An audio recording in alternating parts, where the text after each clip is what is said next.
မင်္ဂလာပါရှင်။နေ့တစ်လောက်ကနေကြိုဆိုလိုက်ပါရှင်။ဒီနေ့မှာတော့အပတ်စဉ်တင်ဆက်ပေးနေတဲ့ကျမတို့ရဲ့ကိုတွေ့ဖြစ်ရမှန်တရေစီစဉ်လေးစတင်ပါပြီ။ဒီနေ့အတွက်ဒီနေ့လောက်ကိုလာပြောထားတဲ့တရေစလန်တွေကမှလေးပုတ်ကိုပြန်လည်တင်ပြပေးသွားမှာဖြစ်ပါတယ်။တငယ်ချင်းတို့တွေလည်းကိုယ်တိုင်ကြုံတွေ့ရတဲ့ဇလန်းတွေကိုပြောပြချင်တယ်ဆိုရင်တော့ကိုမန့်မှာပေးထားတဲ့အကောင့်တွေမှာလာပြီးပြောပြလို့ရတယ်လို့ဖိတ်ခေါ်ချင်ပါတယ်ရှင်။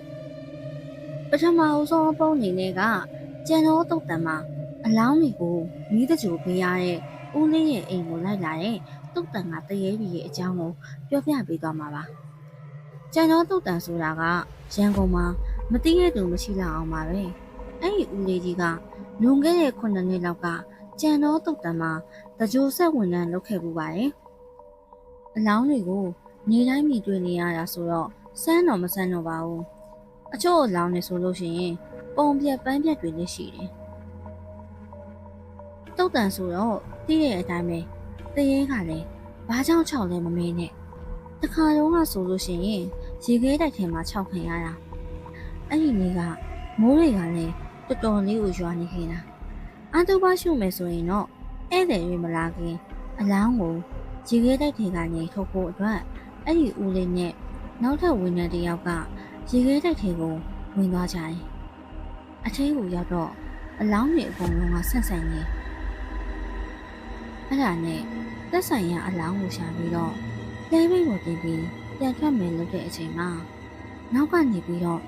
ရှိုက်ကြီးတငင်ငိုနေတဲ့မိမတစ်ယောက်ရဲ့အတန်ကိုကြားလိုက်ရတယ်။အဲ့ဒီအတန်ကြောင့်ဦးလေးနဲ့နောက်တစ်ယောက်ကလည်းတယောက်မျက်နှာတယောက်ကြည့်ပြီးအခြေအနေကိုချိန်မိသွားကြတယ်။ဘာလို့လဲဆိုတော့ဒီရေခဲတိုက်ထဲမှာကတက်ရှိထင်ရှားရှိရဆိုလို့သူ့နှစ်ယောက်ပဲရှိတာပါ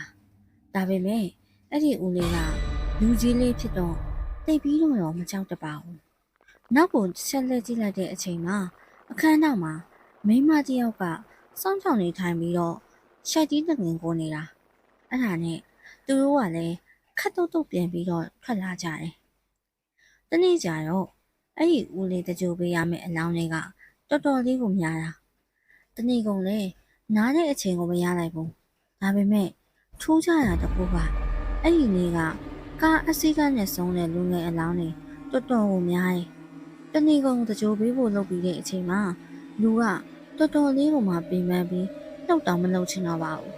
အဲ့ဒါနဲ့အဲ့ဒီဦးလေးနဲ့နောက်ထပ်ဝန်ထမ်း2ယောက်ကအငင်းနားမှာရှိတဲ့ခုံတန်းလေးမှာအရက်တူတူတွားတောက်ကြတယ်ည9 နာရီလောက်ကြာတော့အားလုံးလူစုခွဲပြီးတော့အတီးတီးအိမ်ကိုပြန်သွားကြတယ်။အဲ့ဒီဦးလေးကလည်းသူ့စပိန်ကိုနင်းပြီးတော့အိမ်ကိုပြန်တဲ့လမ်းမှာပုံမှန်နေ့ထက်တော်တော်ကြီးကိုစိတ်ကလင်းနေခဲ့တာပေါ့။ဒါပေမဲ့သူ့စိတ်ထဲမှာထင်လိုက်တာကဒီနေ့ငါအရက်တောက်လို့စပိန်မနင်းနိုင်တာပဲဖြစ်မှာပါလို့တွေးလိုက်တယ်။အိမ်ကိုပြန်ရောက်တဲ့အချိန်ကျတော့ည10 နာရီထိုးကနေအိမ်ကိုရောက်ချင်းပဲသူ့မိမက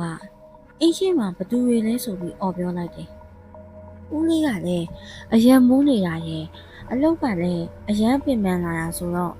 နိုင်ဘယ်နှနာရီရှိနေပြီလဲဘာတွေလာပြောနေရလဲဆိုပြီးတခါလေးအိပ်ရာတွေကိုတန်းဝင်သွားခဲ့တာ။သူတို့အိမ်ရှိမှာ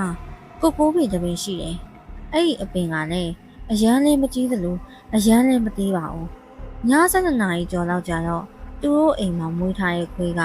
အိမ်ရှိကိုထွက်ပြီးတော့ဟောင်းလိုက်အိမ်ထဲကိုဝင်ပြေးလိုက်နဲ့တညလုံးတောင်းကျနေခဲ့တာအဲ့ဒါနဲ့ဦးလေးကလည်းနိုးလာပြီးတော့တခိုးကတ်တယ်ထင်နေလို့အိမ်ရှိကိုတွားကြည့်လိုက်တဲ့အချိန်မှာအိမ်ရှိချန်စီယိုနာမှာတရေတွေကအပြုံလိုက်အဆုလိုက်ကြီးအချို့တရေတွေဆိုရင်ခေါင်းတော်မပါတော့နောက်ပြီးသူဒီနေ့တကြိုပေးခဲ့တဲ့တရေတွေလည်းပါတယ်နောက်ထပ်သူမြင်လိုက်ရတာတခုကမနက်ကသူ့ကိုယ်တိုင်တကြိုပေးလိုက်တဲ့အစီအတန်းကြောင့်ခါချိုးပြီးဆုံးသွားရဲ့တရေလေးပါတယ်။အဲ့ဒီတရေကအင်းရှင်းကကိုပင်ပေါ်ကနေပြီးတော့အဲ့ဒီဦးလေးကိုလက်ရက်ပြီးတော့လှမ်းခေါ်နေခဲ့တာ။တွေးကြည့်တော့မနက်ကအဲ့ဦးလေးသူ့ကိုတကြိုပေးတဲ့အချိန်တုန်းကသူ့လက်မှာဆွတ်ထားတဲ့ဖန်စီလက်စွပ်လေးကိုသဘောကျလို့ဆိုပြီးတော့ယူသိမ်းထားခဲ့တာပါ။ဒါပေမဲ့အလောက်ကလည်းတနေကုန်များနေတော့အဲ့ဒီလက်စွပ်ကိုဘယ်နှထားမိလဲမသိဘူး။ညာတိုင်းအဲ့ဒီတရေအုပ်စုကြီးကအိမ်ရှိမှာလာတောင်းကျနေခဲ့တာအလောင်းတွေ တရေတွေနဲ့နေသားကြနေတဲ့ဦးလေးတောင်မှပဲယူးမလို့ဖြစ်သွားခဲ့တာဆရာတွေနဲ့ရောဘုန်းကြီးတွေနဲ့ရောအစုံလိုက်ခုမှပဲတက်တာသွားခဲ့တယ်အဲ့ဒီအဖြစ်အပျက်တွေပြီးခဲ့တဲ့ကဦးလေးကအဲ့ဒီအလုပ်ကနေချက်ချင်းအလုပ်ထွက်လိုက်တယ်အခုတော့အဲ့ဒီဦးလေးလည်းဆုံးသွားခဲ့ပါပြီဒီအကြောင်းအရာလေးကိုမျှဝေတိဆက်ခွင့်ပေးတဲ့အကောင့်ပိုင်ရှင်လေးကိုကျေးဇူးအများကြီးတင်ပါတယ်ရှင်ဒုတိယဇာတ်လမ်းတစ်ပုဒ်အနေနဲ့တရေမကိုသွားစိန်ခေါ်မိလို့အပမိသွားတဲ့ကောင်လေးတစ်ယောက်အကြောင်းပြောပြမှာပါ2014ခုနှစ်လောက်ကအဖွားတို့ရာကိုတွားလေတော့အဲ့ဒီအချိန်ကအဖွားတို့ရဲ့အိမ်အပြင်မှာ60ခုရှိပါတယ်နေကင်းနေလေဆိုလို့ရှိရင်အဲ့ဒီနေရာကအရန်ကိုအေးပါတယ်ဒါပေမဲ့ညဘက်ဆိုလို့ရှိရင်တော့တရေမကကန်ထဲကနေတက်လာရဲ့လို့အကုန်လုံးကပြောကြတယ်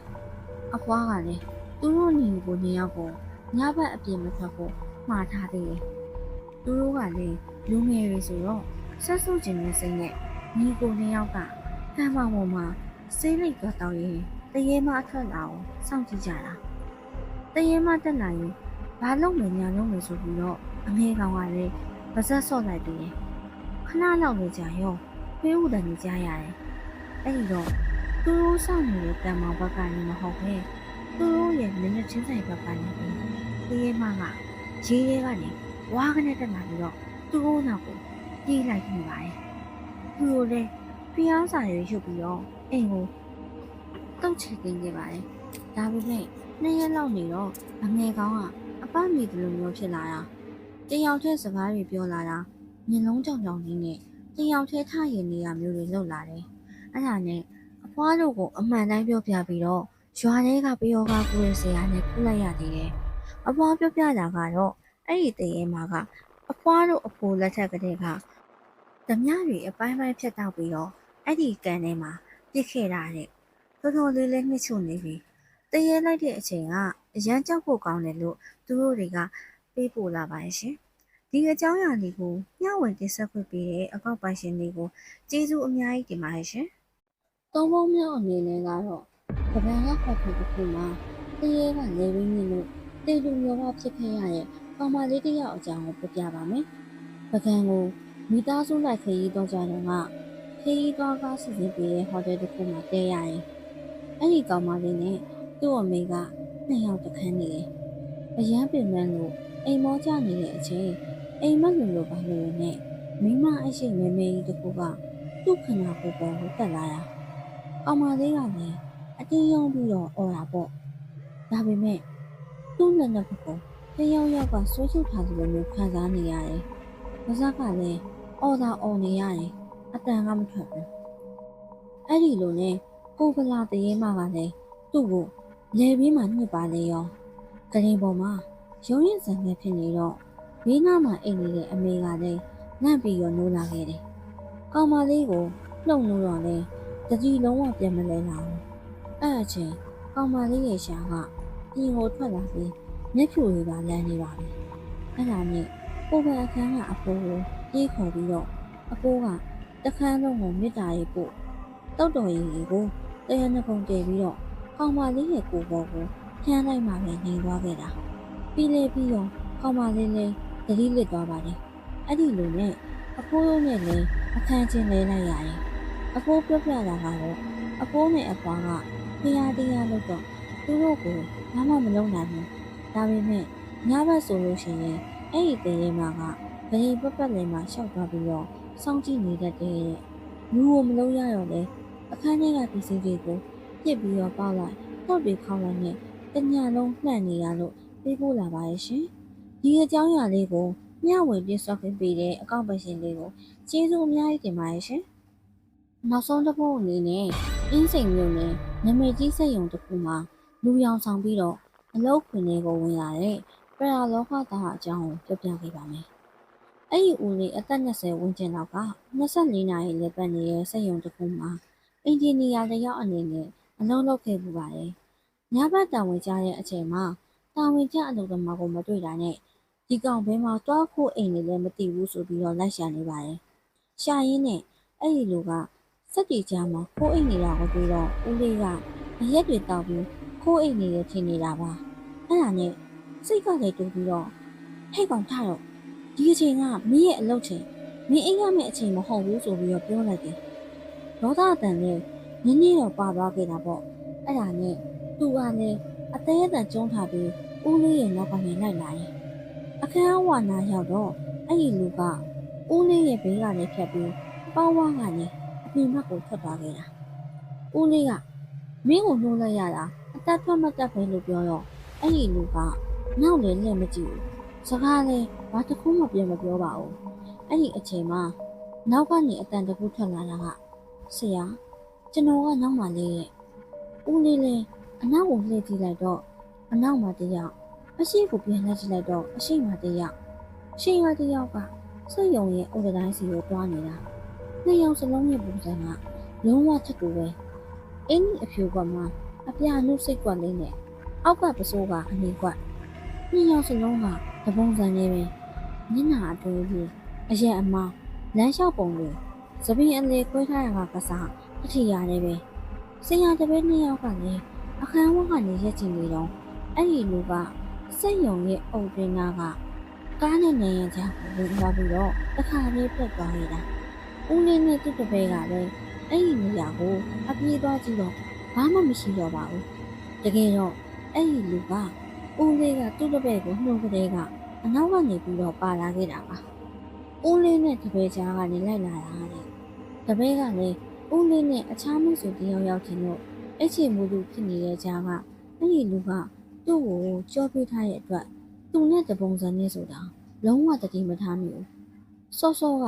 မင်းကိုအသက်ထွက်မတက်နှိမ့်လိုက်ရတာလို့ပြောတော့မှတတိထားမိပြီးတော့တခိုးထင်လို့အနောက်ကနေလိုက်ရိုက်မယ်လို့ပြောမရှိသေးတယ်ဦးလေးကလည်းသူ့ကိုအတင်းဆွဲထားပြီးတော့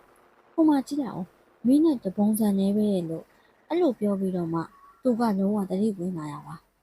အဲ့ဒီကိစ္စနဲ့ပတ်သက်ပြီးတော့တိုင်းစီတီမှာဖြစ်သွားတဲ့အကြောင်းအရာကိုပြန်ပြီးတတိယသွားသေးတယ်ဒါတွေကမယုံကြည်တဲ့သူတွေရှိရင်တောင်မှအဖြစ်ရှာဖို့ခက်ခဲတဲ့ဥစ္စာတစ်ခုလိုပါပဲ